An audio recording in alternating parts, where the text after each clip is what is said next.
ఈరోజు మీరు చూస్తే ఒక విషయం మనం గుర్తుపెట్టుకోవాలి. ఒక ఎకో సిస్టమ్ క్రియేట్ కావాల్సిన అవసరం ఉంది. ఒక పక్క ఇండస్ట్రీస్ రావాలి, ఒక పక్క వ్యవసాయం అభివృద్ధి కావాలి, పర్యాటక రంగం కూడా ఊపందుకోవాలి. ఇంకొక పక్కన ఇవన్నీ ఎంత పెద్ద ఎత్తున పెరిగితే అంత పెద్ద ఎత్తున రియల్ ఎస్టేట్ కానీ నిర్మాణ రంగం కానీ ముందుకు పోయే పరిస్థితి వస్తుంది. ఒక నిర్మాణ రంగంలో మేము అనేకసార్లు చెప్పాం, 30-40 లక్షల కుటుంబాలు నిర్మాణ రంగం పైన ఆధారపడుతున్నారు.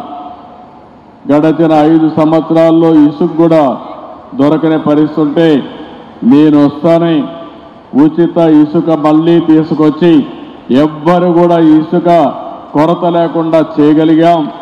ఎక్కడైనా సరే నేను ఒకటే మిమ్మల్ని కోరుతున్నా, మీకు ఎవ్వరికి ఇసుక దొరకకపోతే నిర్మాణ రంగంలో మీరు దబాయించి తీసుకునే హక్కు ఈ ప్రభుత్వం మీకు ఇచ్చిందని చెప్పి కూడా నేను మీకు తెలియజేస్తున్నా.